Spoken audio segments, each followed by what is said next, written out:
Diamond 88.7 FM is here to make sense out of your world through our balanced news coverage from the nooks and crannies of Nigeria and beyond. Journey with us through the news we tracked for you at this moment on your shining supreme station.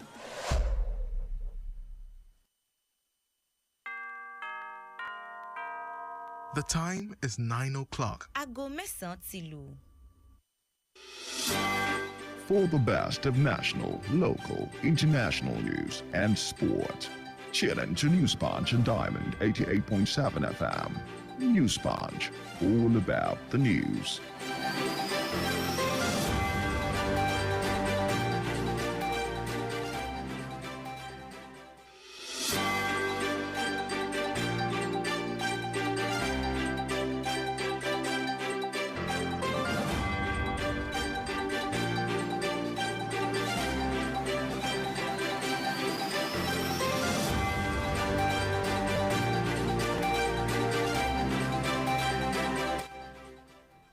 It's exactly 1 minute gone past 9 a.m. A very good morning to you, and thank you for joining us on today's edition of the News Punch, reaching you from Diamond 88.7 FM, Ilori. This is where we bring you the trending stories across the globe.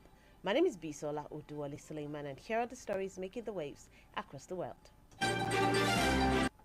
In Nigeria, the Permanent Secretary, Federal Ministry of Education, Andrew Adejo, has said that the government will put stricter measures in place to ensure that underage candidates are denied admission into unity schools.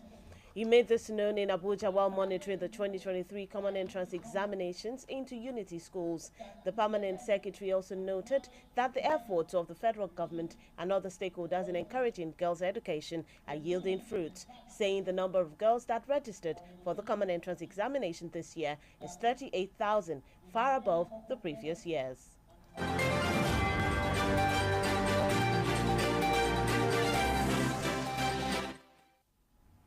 And on the meeting with the TUC, the federal government says it will consider the list of demands from the Trade Union Congress TUC, which includes minimum wage. Speaking to State House correspondents after a meeting between the federal government and the TUC, which lasted for about 3 hours, the spokesperson for the federal government, Dele Alake, said that it will also look at the practicability of the demands. Among things the government is considering is tax holidays for workers.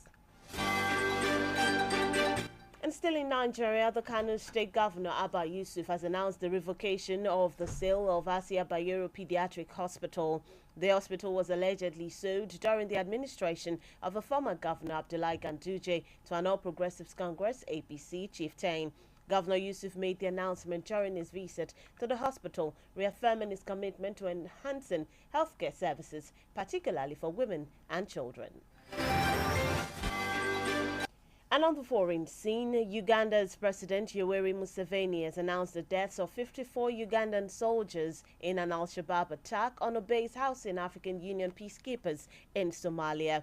Museveni's statement comes a week after Al-Shabaab fighters stormed the base in Bulamara, 130 kilometers southwest of the Somali capital, Mogadishu. The armed group claimed it carried out suicide bomb attacks on May 26 and killed 137 soldiers.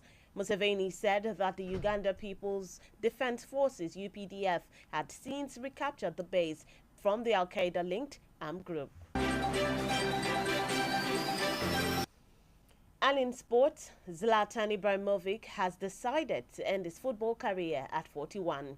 The Swede was given an emotional warfare by AC Milan on Sunday following an injury-plagued season.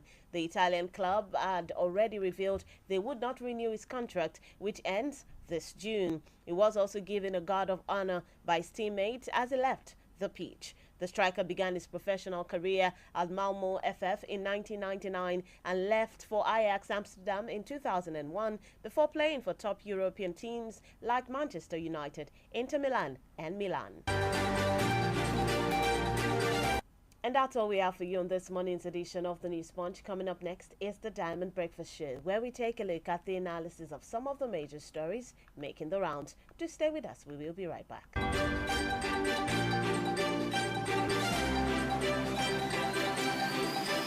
Diamond FM Radio made for you. The major talking points in Nigeria are always on the lips of the citizens. What's going on in this country? Look at smaller countries taking lead and you call yourself giant of Africa. Yeah. Nigeria don't spoil my business too much. Nigeria is too hard for us. I mean, they want to kill us. Father, not kill us for Nigeria. Oh, please, help us beg them. They should reduce their expenditure so that they can free enough money for social development. I wish for a Nigeria where we elect a leader based on competency and not popularity. On the Diamond Breakfast Show, we place the spotlight on the critical issues in the country. Government that says they are broke can prioritize construction of an additional runway over education of the people. How can you hold Indomine? This is intolerable. It's provocative. Now, you see, when you look at our democratic journey, we are yet to practice genuine democratic system in Nigeria. Join us on Mondays to Friday on the DBS from 9 to 10 a.m. The Diamond Breakfast Show, amplifying the voice of the people.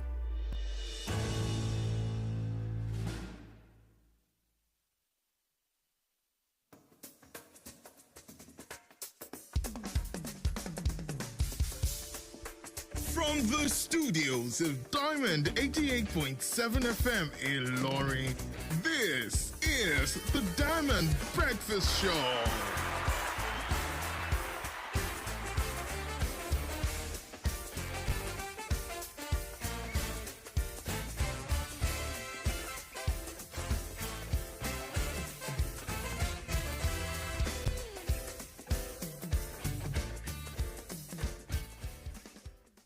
A very good morning to you. You're still tuned in and listening to the Diamond Breakfast Show, reaching you on Diamond 88.7 FM Ilorin. This is where we take a look at the major stories making the rounds. We dissect the stories in the studio with our guests and also open up the platforms, our social media platforms, and the phone lines for you to be able to send in your reactions and contribute to the conversations we will be having this morning. This program is a production of our News and Current Affairs Department here at Diamond 88.7 FM Ilorin. My name is Bisola Oduwole Suleiman, and I am your host this morning on the Diamond Breakfast Show.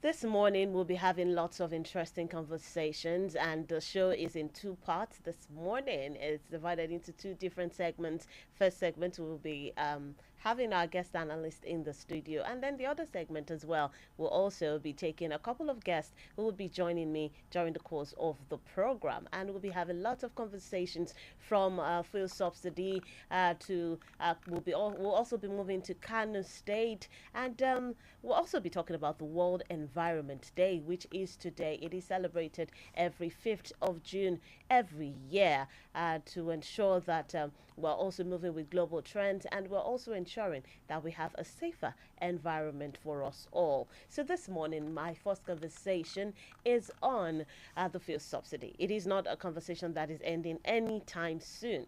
And today makes it exactly a week since the announcement made by President Bola Ahmed Tinubu.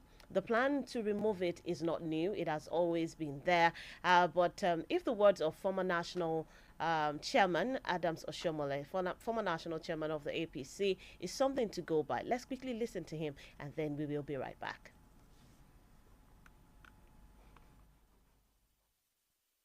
The presidential candidate had agreement on, it is that they all agreed if there is one issue in which all the leading presidential candidates had agreement on, it is that they all agreed that the subsidy will go.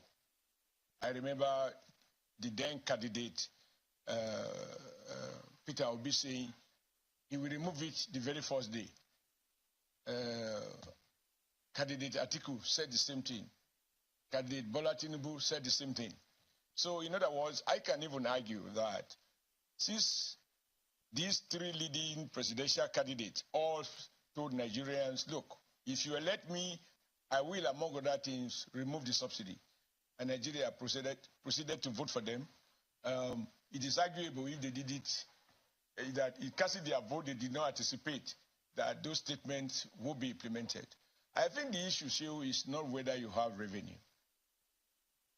If you are borrowing several trillion, assuming, I don't know the source of this funding other than what we read in the newspapers, and they are not often correct sometimes. If Nigeria is going to save about 6 or 7 trillion by withdrawing subsidy, then there is no question that you can take part of that and put it in the wage sector. Because those savings will go to the federation account, which will be distributed to the 3 tiers of government. So every tier of government, we have more money, and therefore should be able to meet the consequential increase in wages. Nigerians are more or less those who understand the workings of the macro, those who understand the huge challenge that we face as a nation. It's no longer controversial. I mean, it is not a coincidence that you find 3 leading presidential candidates all agree that the subsidy has to go. And yet Nigeria went to vote for those 3. So don't take it beyond that. Now, when you make a policy, you sit back and discuss all the ramifications of the policy. Now, I believe the president knew that in any case, he didn't have any option because there's no more any budgetary provision for it. And you are even the one reminding me that even what was budgeted for, according to NNPC, that the federal government defaulted, which means it was all paperwork and we were just buying time. How much more time can you buy? In leadership, sometimes you have to take tough but necessary decisions in order to save the patient.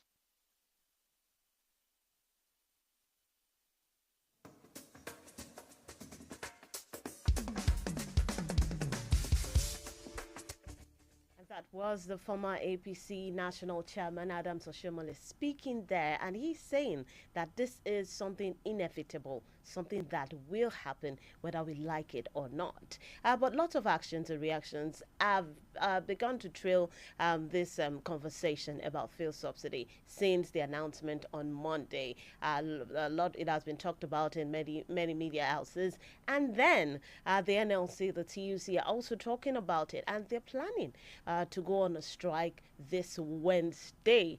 We're taking a look at this and so much more this morning. What is the implication of this? How is this even affecting the common man on the street? The common man, how are they taking it? In what light are they taking it? Are they seeing it as a right step in the right direction? These and many more, some of the conversations we will be having this morning. But you can send in your reactions via text or WhatsApp 091 6864.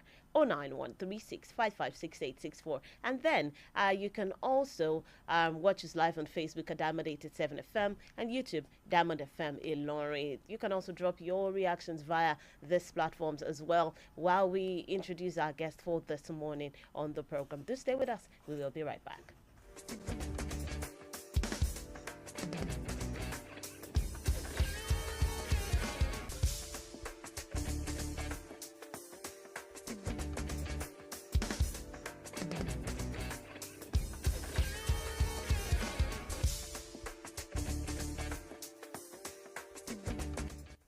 All right, and to talk about this with me this morning, I have with me Dr. Olaifa Adisheko Sunday. He's an educationist and a public affairs analyst. It's good to have you in the studio this morning, Doctor. Thank you so much for always having me. All right, and I'm sure you've been following the conversation this morning. The first thing we're talking about is on fuel subsidy. It's not a conversation that is looking like it's going to end anytime soon. It's something we'll keep talking about over and over again until the common man gets relief on the street. And now we played an audio of the former APC national chairman, that's Adams Oshiomhole, where he was talking about all the presidential candidates in the last election supporting the removal of fuel subsidy. They have talked about it at one point or the other that it will be removed. So this is not something inevitable. It is something that will happen whether we liked it or not. So it is better now than later, according to him. Let's talk about Adams Oshiomhole as a person. When he was the NLC chairman, this was something he fought against. He was always at the forefront of fights against things like this. So coming from him, let me take your reaction. because he is now of the opinion that this is something that will happen. Is it because he is on the other side of well, I don't on want the to, other side of the table, I don't want to even or talk because about. this is I don't a want to reality? talk about Adam Oshiomhole at all.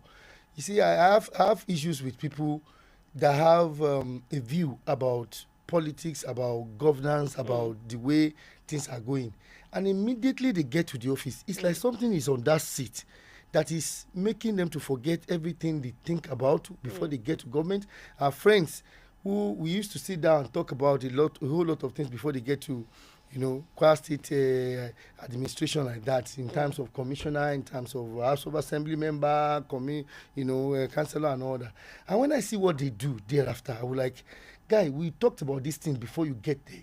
It's like the system is caging them, or the system is not making them to do exactly what they will think about outside. The most criticized government in Edo State is Adam Oshiomhole's government. And this is an activist, a comrade that has been talking and doing things outside. When we were thinking about him coming in as governor, we were thinking that everything he criticized the government about, he will come there and make it straight and just give us a turnaround situation. But it was criticized too. That's to show you the other side of human beings. So I don't want to talk about Oshiomhole.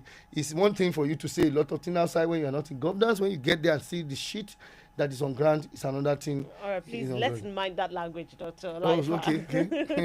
Thank you. Now, still talking about the NLC, the Trade Union Congress, the meeting between the government and the TUC lasted for more than 3 hours. There were talks about many issues, but the subsidy remains the most important conversation in this whole thing.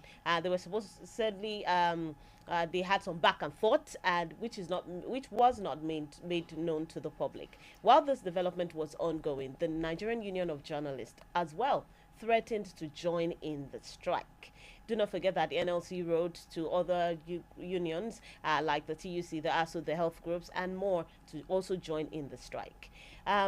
Let's first talk about this strike, this impending strike that seems to be coming on Wednesday. Is it something that, do you see it happening, or do you just see it as a word of mouth? Do you just see it as a threat? I am entitled to my opinion. Yes. And I want to say categorically that the strike is not necessary. Let me say this. The labor union leaders, the executives, were practically part of the Labour Party, maybe because they are labor union, they were part of the Labour Party's campaign from the first day to the end. You will see that labor leader going about with Peter Obi every day, every time on his campaign. And I want to ask a vital question. If it was Peter Obi that had been elected and is sworn in as president of Nigeria, will he still continue with this strike, knowing fully well that Peter Obi, Atiku Abubakar and every other candidate agreed that the first thing and the best thing to do for Nigeria right now is to remove the subsidy? This is a protest that is not necessary. I don't like when the only thing Labour Party, the Labour group offers is strike. When we had the issue of Naira devaluation, Naira change and all that, the expectation was that they are going to come out and fight on behalf of the masses. There was no Labour Party then. There was no strike. They did not come out with anything. When we had the issue of, any issue you have in Nigeria, once it's not bordered on, something that the Labour felt that they are not directly involved, they will not come out. But when they want people to see them as working, they now say, okay, they want to come out. I don't see a need for a strike. I see a need for a dialogue between that same Labour Party, with Labour Union, with the government on what palliative do you now have. The issue is not about removing subsidy. Subsidy needs to be removed. In fact, people that fought against the removal of subsidy in those days are the same people clamoring now that let's remove it now. I think they have eaten enough, so they will feel that, it's high time Nigeria go back to where we have our nation rightly corrected. If everybody has agreed this, even a common man who doesn't know about subsidy now agrees that I think they are eating up us with subsidy, so let's do something new. Right. Now, a Labour Party should not now draw us back to say they want to go on strike. No, the next thing is, how do we negotiate with the government? What palliative do you have for people? How do you relieve these people of this sudden and instant? I sent 10,000 to my wife yesterday. I said buy fuel, And I had to call her again. I said, don't buy her full. Remember now that a liter is now 5.15. Because that liter, that 10,000 cannot buy 20 liters. It cannot take children to school for 1 week, from Monday to Friday. So people are waking up to the reality that, oh boy, the price of fuel is doubled. And so what will government do to make sure that people get themselves and get relieved? That's what the Labour Party should be fighting on now, not the strike. Strike. All right. Now, one of the things you also mentioned in your conversation right now is the fact that is one of the conversations people have also been having. A lot of people have doubt in the NLC. A lot of people have lost trust, of course, in the NLC, in the activities of the NLC. Strike every time. But why do you think people are not really believing in what the NLC can do, or in the decisions that they make? You can't keep doing the same thing, using the same style, and you expect different results every time. The last time the ASU, I'm a member of ASU. The last time ASU went to strike, it was just a shell of waste of time of students, because at the end of the day, nothing happened. The government did not, change their stand. Time was just wasted for nothing. That's why we say, let us always sit on the round table and have a quiet discussion. I want to believe that the government in power now are the type that will want to listen to any union that want to discuss with them. Okay. The fact that they had the first meeting and there was a deadlock does not mean that subsequent meeting will not resort to something good. Tinubu said it already that they are thinking of increasing the salary of workers. I want to believe that by the time the proceeds from the supposed subsidy that is not given is already getting to the state, each reasonable governor in a state should begin to think that staff welfare should now be their priority. Salary should be increased. You don't expect somebody living on 80,000 naira with 240 fuel price to now live on the same standard with 515 and so much higher in some other states. So everybody will think of how to increase the income of the workers so that they can level up at least before the relief of the subsidy will come on board. So if you are saying strike, we don't. It's now becoming a no style, and it's not productive anymore. That's the problem. Right. Let me tell you, what can you mention one of the very prominent struggle that NLC has been able to win of recent? They just put up into more trouble, get things delayed, get school hold up, get activities of the country hold up, and at the end of the day we still come back to the same point. So I think they should go more on consultation than confrontation this time. All right. Now, still talking about this particular issue, you mentioned the fact that the government would increase, the government has talked about increasing the salary of workers. And this is something that, this is one of the demands of the TUC as well, increment in minimum wage. Let's also not forget that when the minimum wage was increased some time ago by the federal government, some states in the country are still yet to implement this. Some states are still dealing with this adjustment right now. How do you think the increment in the minimum wage would affect everyone? Because Nigerians at this point, they need an immediate solution.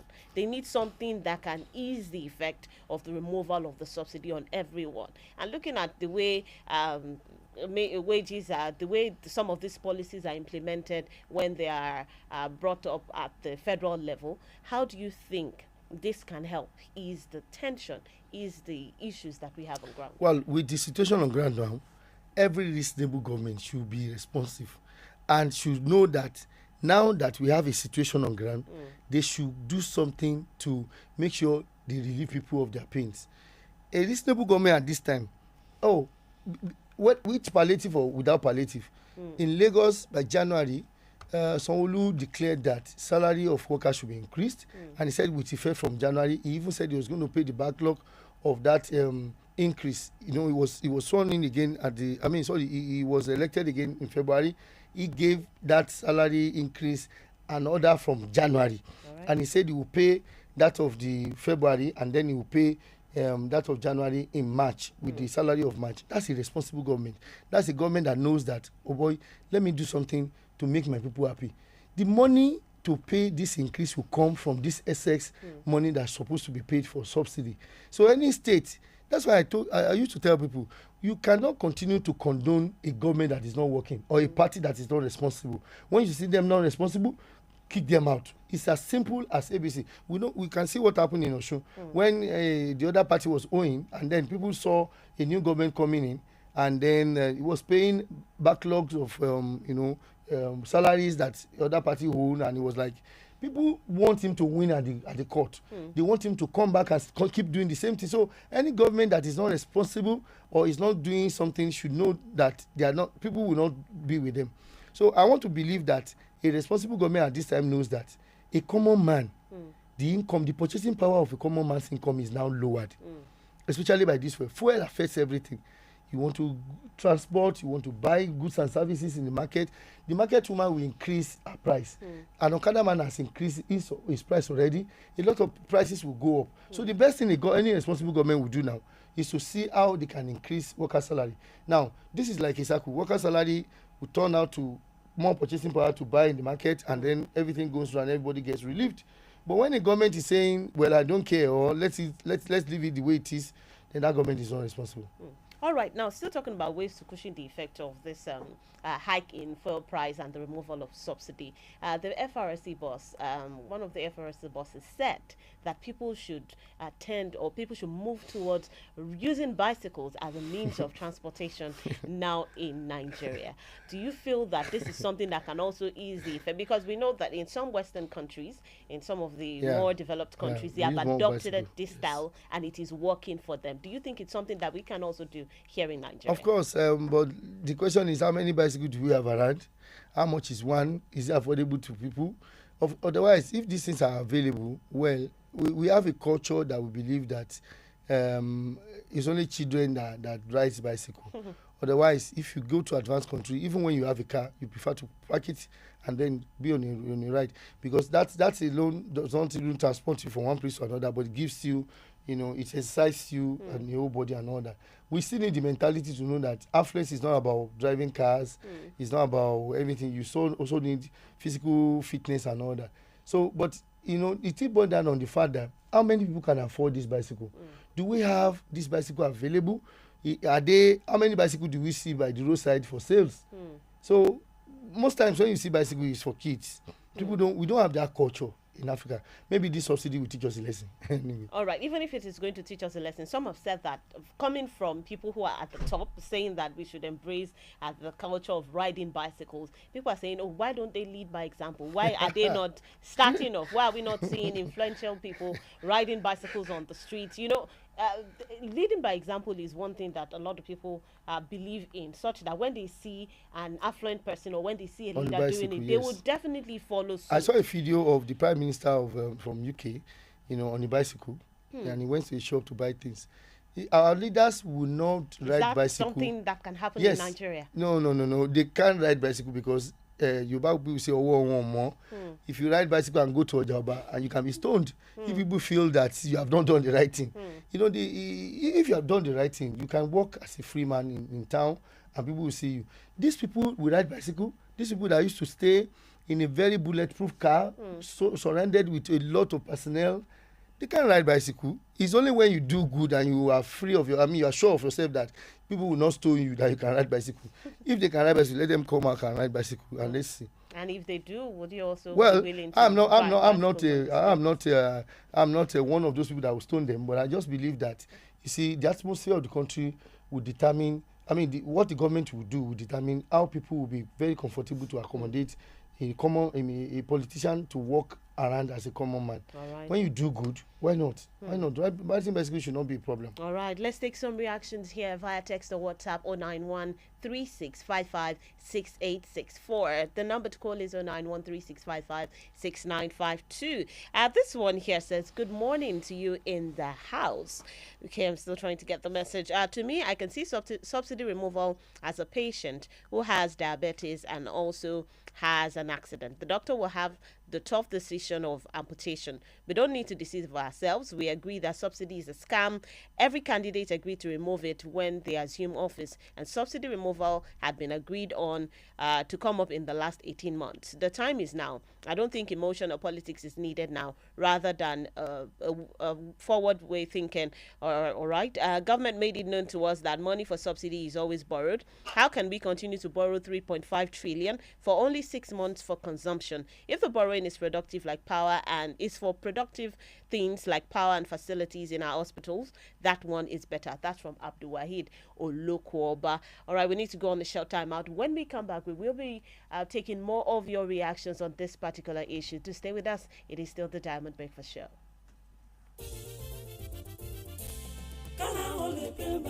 Ara ríro kò sí mọ́ àwọn ká ti sá lọ àrùnmọ́lẹ́gùn ẹ̀yìn dídùn làkúrẹ́ ìgbé wọ́n ti lọ wá bí wọ́n sí kára o lè pé bàmù rẹ̀ àtòrà dáadáa. kókó lára ọ̀tá le gbéra ńlẹ̀ kó dìde kára o lè pè ń bà àtòrà wọ̀ àtòrà pẹ̀sẹ̀ àtòrà dáadáa kẹ́gun tó kẹ́gun náà kára o yá gágá ara ń ronú tẹ́lẹ̀ kò ronú mọ́ tẹ̀ bá ti fi kára o lè pè ń bà rà lẹ́sẹ̀kẹsẹ̀ ló ń ṣiṣẹ́ wọnú igun tó sì ń ṣe àtúntò rẹ̀ òṣùbù yẹ̀kẹ́ fa párọ̀ tàbí fi ẹsẹ̀ dá fi kára o lè pè ń bà wọ̀ káì ara rẹ̀ ó lè padà yakinlala action ó jẹ́ àwọ̀ká àròmọ̀lẹ́gun làkúègbé ara ríro tàbí ẹ̀yìn dídùn kára o lè pè ń bà lọ́kọ̀ gbogbo wọn agbára pọ̀ kára ó lè pè ń bá. Tuyi Pharmaceutical Industries Limited àwọn tó lórúkọ tó ṣe é gbẹ́kẹ̀lé níbi ká po oògùn òyìnbó ló ṣe é kára ó lè pè ń bá. ẹ̀rọ ṣẹ̀ṣẹ̀ pín ìrèpàtú òpèrè ta pàtà pọ́npọ́n kára ó lè pè ń bá.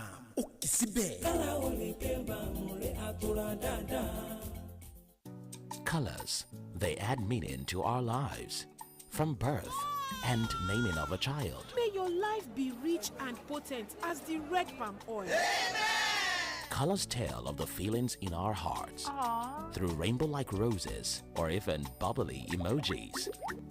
Colors speak of our distinctive ancestry through the shade of our skin. Colors are in the bright garbs we wear to impress, or the deluxe coat we give our buildings. Wow, this is so beautiful. And with our proudly Nigerian deluxe paints now available in any color, express your world however you want it. Visit a Deluxe Color Center to get any color instantly. Dulux, let's color.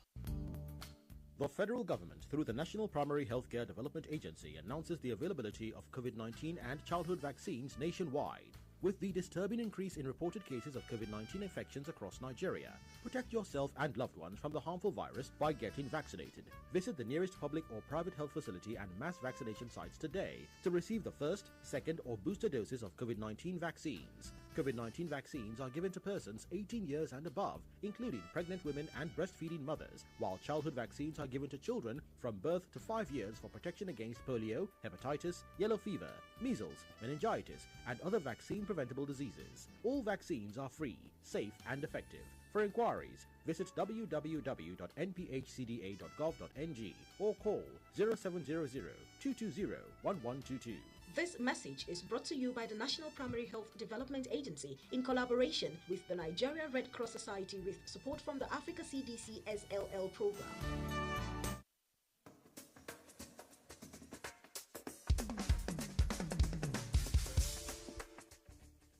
Welcome back from that short time out. You're still tuned in and listening to the Diamond Breakfast Show, and we're having a very interesting conversation this morning. We still have a lot to talk about. We can start taking your reactions via text or WhatsApp. Hello, good morning. Hello, good morning. Good morning, Dr. Zil from Keroso. All right, Dr. Zil, in a minute, please. Go ahead. The decision of this government on top these so-called labor, because for me, I call them so-called because they are no longer making it at all. Okay,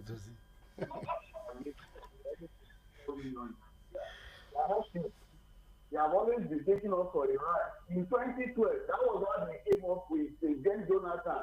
That the New Year package, they came up with a lot of things, they went in. So we are tired of them. They don't need this, their strike. All the strike gets in Nigeria anymore. From labor, concerning these, the second point you talked about, whether using bicycle. I have Mr. President having bicycle as well. And all the governors, I think it will be good to about bicycle at a point whereby from distance you cannot go cover. Bicycle and it's majorly for other sports or for some short journeys, mostly in the urban. I'm telling you, it cannot just go with you. All right. Thank you, Dr. Zale. Thank you for that contribution. This one is from Fadipe Abolari Sunday. Well done to you in the studio. Please help me ask President Tinubu, why did they oppose this during Jonathan's regime? What have we benefited from the subsidy removed from kerosene and diesel? When this man is busy telling us that it is renewed hope that Nigeria is waiting for, that the renewed hope Nigeria is waiting for is here, is this one renewed hope or renewed softness? In fact, this act may increase criminal activities in our society because a lot of people cannot sustain their livelihood with the current price. Shifadipe Abolari from Yakuba. Following Shwayinde says, good morning. How could the government remove subsidy without palliatives? That is so unfortunate. They're supposed to first investigate what is really unfortunate that shows this government doesn't have plans for the poor masses. May God save us all. All right. That's from, we have lots of reactions here. Hello, good morning. Hello. Good morning. What's your name and where are you calling from? Good morning. David Delegate, speaking from the Modi. All right. Go ahead in a few seconds, please. Why I may not be in support of the strike now? Nigeria Labour Congress, Nigeria should now have new executives. All right. That are more vibrant. Then one of the things they are fighting for, Nigeria should understand, is for the benefit of every one of us. They are not against subsidy removal. They are against not consulting, but doing it. Number one.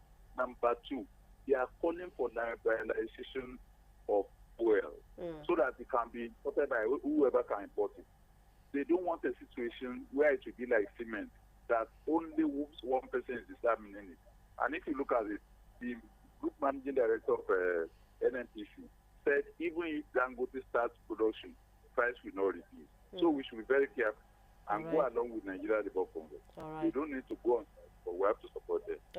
All right. Thank you so much. We'll still take more reactions on that, but we need to quickly move on to the second story for today. And this is on the Kano State's governor's sanction.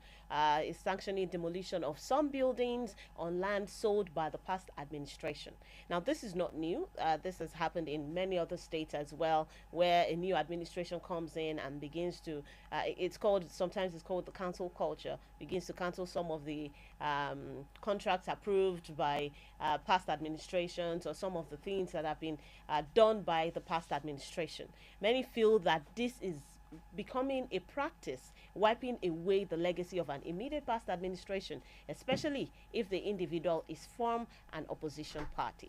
This particular one happened with the demolition of a hotel developed in Kano State. And the developers of the hotel have come out to say that they have papers, they have documents showing that there are clear-cut agreements before they started developing on that particular land. But the government is saying, no, this development is an illegal one. There have been lots of conversations surrounding that. Some are in support of the government, that the government is in line if and truly this developments are truly illegal. And others are saying, there should have been better ways to address this issue instead of, because some see it as a waste of resources, demolishing the buildings that have already been constructed, buildings that have been commissioned by the past administration. It was just commissioned a couple of days ago. That's May 27. What are your thoughts? Well, I have this feeling that governments in Nigeria, the politicians don't still understand that government is continuous. There should be continuity in governance. But people feel that once a particular party is on a particular policy and that makes them popular, the other party comes and say, okay, let me do my own thing so that they will know that I have done something. You know, by the time we run governance like this, we will discover that we are going backward. In Kwara State, it happened. There was a time in Kwara State that somebody wrote up something on tanks all around, and then somebody came around and said, no, it's not up this, it's up that. I just want to be specific about it. Even the last presentation, we have a building, you know, belonging to the former leader of PDP, you know, being demolished by the sitting government because they feel that it's not part of the master plan of the state. You see, my take is the government that is demolition, are they doing it according to master plan? Is it to the advantage of the society?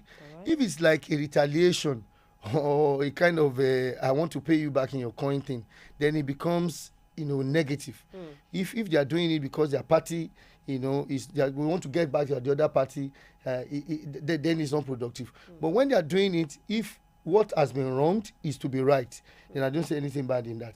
Right. You see, sometimes a sitting government or a government that has been long in governance can take advantage of their continuity to do certain things that people will think is right, until some people will come back to say this is wrong. That's happening in Kwara State. It can happen everywhere. But when you are doing it, the intention of doing it matters. If what the sitting party is doing is to correct the anomalies of the other party, I don't see anything in that. Government is not for somebody. It's for is to ensure that something is done in the right way. Right. But when it's used as a retaliative measure or something to get back at the other party, then it's negative, and the other party has the freedom to go to court. I always say it that when somebody is making a policy and everybody think that this policy is not right and all that, that's why court is available.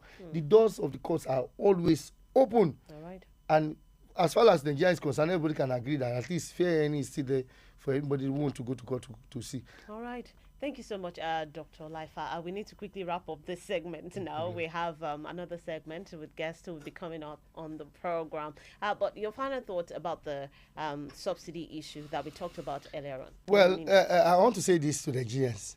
If Tinubu will come on board and while he was doing campaign, if he will say, I will do this. If he even said it categorically that whether you vote for me or not, I will first remove subsidy. This is something that is right. All right. And then most of the time, when politician gives promises like that, we query them that they don't keep to that promise. I think Tinubu is keeping to this promise. But do you think the timing was perfect? Well, the timing can never be later, because this cabal, once you stay 2 weeks, 3 weeks in the position and you are not doing what is to be done, you will get confused. I used to say that there's something on that seat that used to change people's mind anytime they get there. They forget what the promises and even everything they promise people. So I think doing it now is correct. Nobody can reverse it. Nobody can say, okay, let's go back to the issue of a subsidy. The next thing now is how do we make people get relief of this pain? All right. Thank you so much. My guest has been Dr. Laifa Adesheko. Sunday is an educationist and a public affairs analyst. We really appreciate you. Thank you for coming this morning. Thank you so much for having me. All right. We will go on a short time out, and then I'll be introducing my guest for the other segment of the program this morning. Stay with us. You can still send in your reactions. I'll be taking them during the course of the program. Stay with us.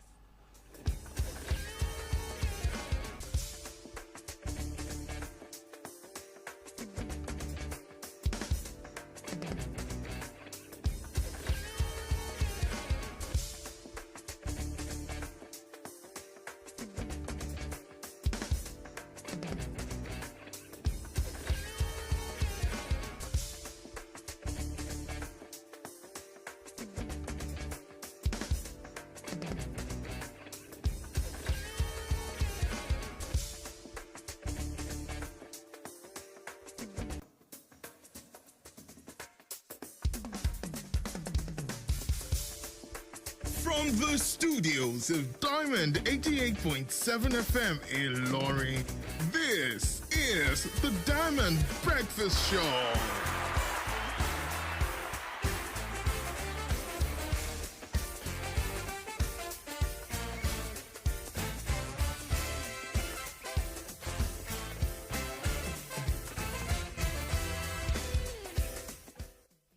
A very good morning to you once again. It is still the Diamond Breakfast Show, and you're welcome to the second segment of the program. Today is World Environment Day, and we will be having conversations with two gentlemen and a beautiful lady in the studio to talk about World Environment Day, its impact of our actions on the environment, and what we can do to ensure that we have a cleaner and a safer environment. This morning I have with me Mr. John Ayo Amal, PhD, is from the Federal Ministry of Environment. A very good morning to you, Mr. John. Good morning, ma'am. Good morning. It's good to have you in the studio this morning. Thank you. All right. And I also have Miss Paulina Idris. She's from Green Globe Initiative. Good morning. Good morning.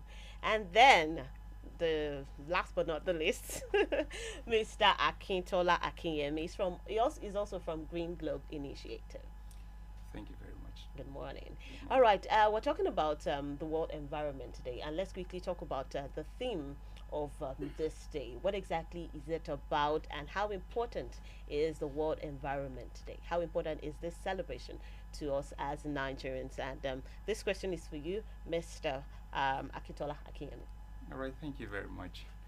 I want to say that the World Environment Day is a global program, basically by the United Nations Environment Programs, and it is celebrated by over 150 countries, and this day is specifically chosen for mitigating plastic pollution. Okay. So it is tagged Beat Plastic Pollution. So that is the theme for the year 2023. All right. So beat plastic pollution. How do we beat plastic pollution? There's been a lot of talks about recycling, but here in Nigeria, let's talk about how well it has been embraced, how well people have keyed into this whole thing. And this one is for you, Miss Paulina Idris. Okay, I think in Nigeria there's this new innovation about plastic waste collection and then plastic waste reuse, yes, and recycled. Like recycling has become one of the big thing happening in Nigeria, let's say for the past 2-3 years now. But then I still see that a lot of Nigerians, especially the non-literate, don't really still know these concepts. Fine, we still have malams go about to pick the bottles and all. What about those people that don't even know that these plastics they are not really good for the environment?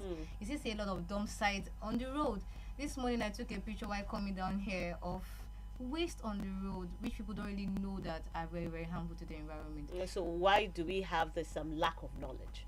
I think to some extent there's a little bit of information going down to these people. Okay. Yes, we have people that know about it, but in a population in Nigeria that is so populated, we just have a few people that have this idea, and then the more people, the major people that actually use this thing don't really know much about it.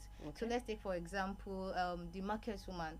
She knows that nylon is good for packaging and the likes, so she gets nylon and she uses for her customers. But then does she know what the end product of nylon is? Does she know what it means to dump it on the ground and what it actually does to the environment after a couple of years?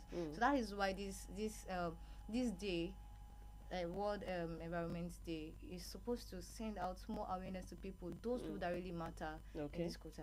All right, and I like the fact that we have a representative from the Federal Ministry of Environment, because you are saying now that a lot of people do not know about it. A lot of people just, oh yes, we use nylon, we use plastic, but they do not know the effect on the ripple effect on the environment. Dr. John Ayo Amao, is this a policy thing or the action of people? Is it just lack of orientation, or the fact that we don't have enough policies on ground to ensure that this thing gets to the masses, it gets to the grassroots, it gets to people who really need this information, and then we also implement such actions? So where exactly have we gone wrong? Where exactly do we need to fix? What exactly is the issue here?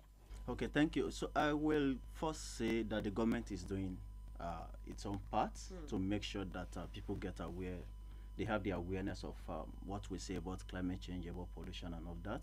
You will know that, I think you should know that now, just last year, the president signed into law the Nigerian's Climate Change Council, which has kick-start now. All right. And before now, we had a Department of Climate Change domiciled in the Federal Ministry of Environment. And that department has been doing, I'm very sure, at least I was part of 2 different programs that the department held here in Ilorin, trying to at least give awareness to people. And throughout last year, the department went around different states, giving awareness to people on climate change, the impact, and how we can mitigate climate change. So I will say it's not that the government does not have policies. It's not that the government is not doing anything. But you know, Nigeria is a diverse country. The percentage of, even though we have many people that go to school, the percentage of illiteracy is high. I'm sorry to say that, but that is my, let me share one experience that I had. I have a 2-year-old kid that I'm still training presently not to throw dirt on the road when I'm driving. But I've seen elderlies, I've seen people that are grown up, that have learned, gone to school, you see them eating and driving and throwing things, deaths on the road. We have said it almost often that you should not do this, but you still see people doing that. Let me tell you a story. I heard of some soldiers, some US members of US Army came to Nigeria to join in some training with the Nigerian Army. These guys came with chewing gum, and the first day, these guys will eat their chewing gum, throw the wrap in their pockets. But all those days, they were watching the members of the Nigerian Army hit their own gum and throw it on the ground. By the third day, they started throwing it on the ground.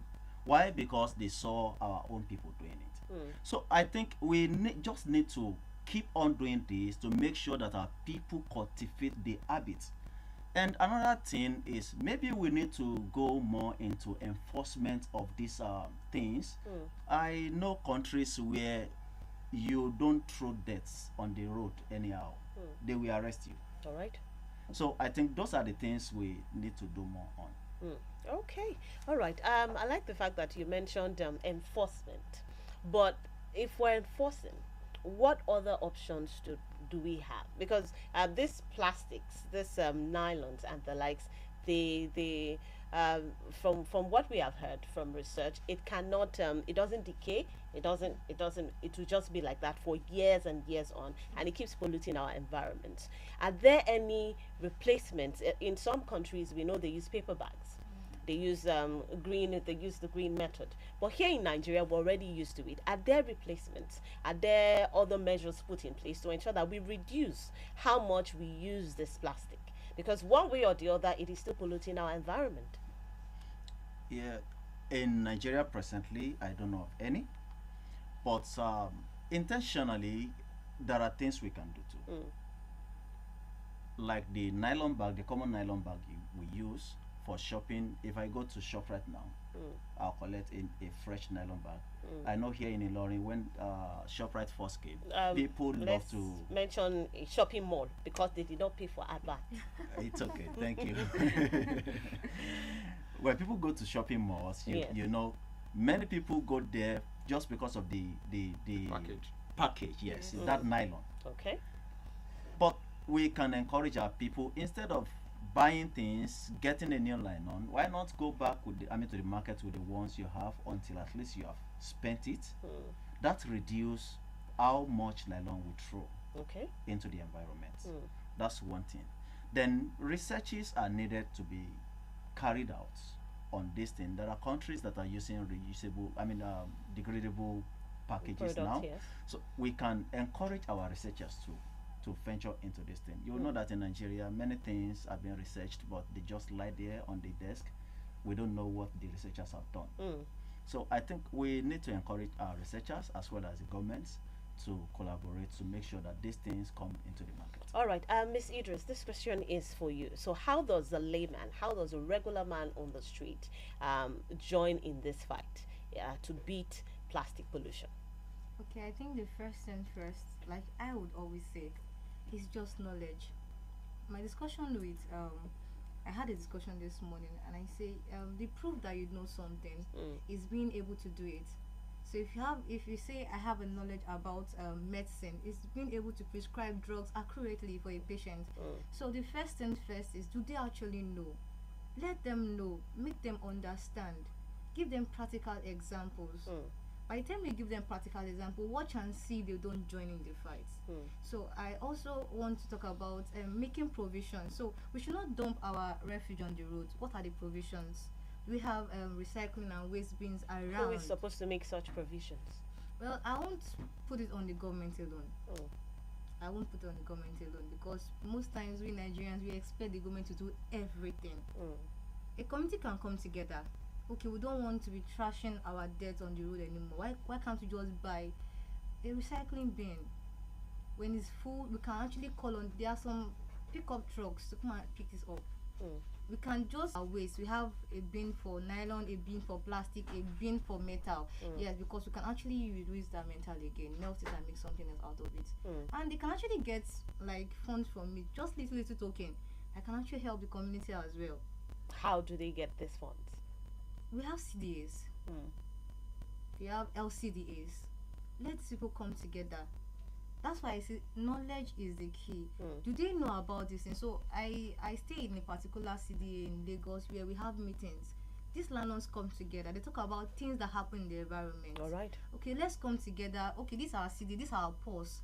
We know one bin, for example, cost 6.5. Let's all contribute this money together. We have 4 bins in our community.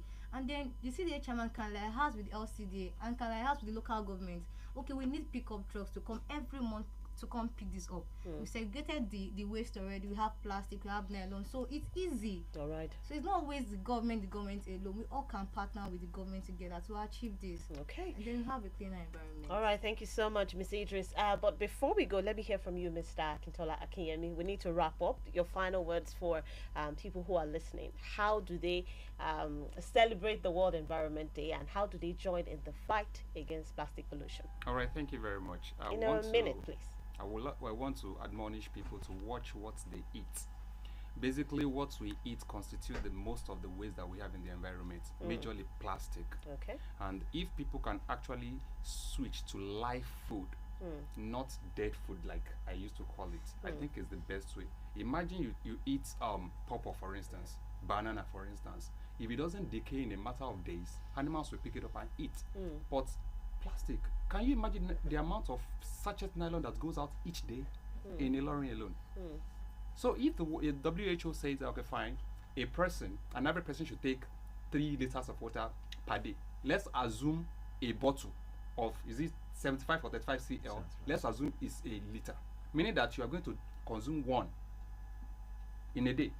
So I come with the analysis that we have more plastic on the planet Earth than humans. All right. So because imagine we have 200 million people in Nigeria. Let's cut it to 2. We have 100 million. Let's say those that are consuming it. So 100 million people times 3 plastic bottles in a day. Okay. That's 300 million. How many people are we giving birth to in a day? Before you can give birth to somebody, it will take 9 months. So meaning that how many plastic are we going to produce in 9 months? That's massive. All right.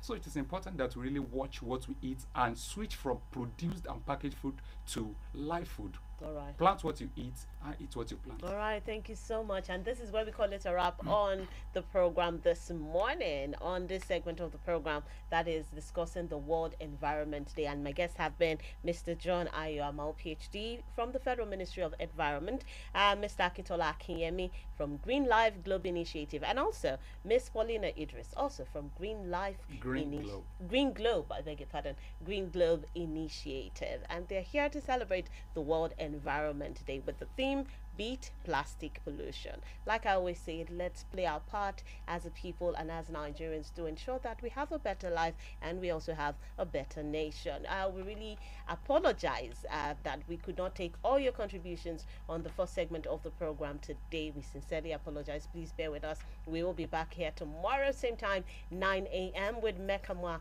Osigudi. My name is Bisola Oduwole Suleiman, to ensure you have a lovely rest of the day. Don't touch that dial.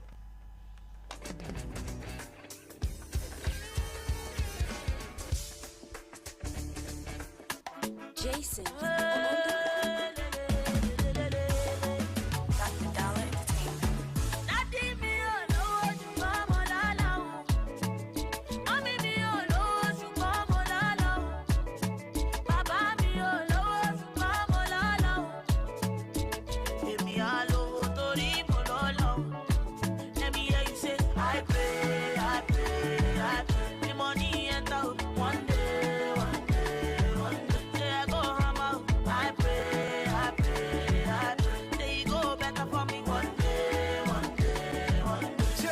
If you there for back, I go there for front. Chineke puli wa menu wese mumamburu kawa. Afufunta chalo emesia we boutique o. I know say I know these are your blessings, but you they still support. Now I'm living life like a holiday. Now I know they care because money day.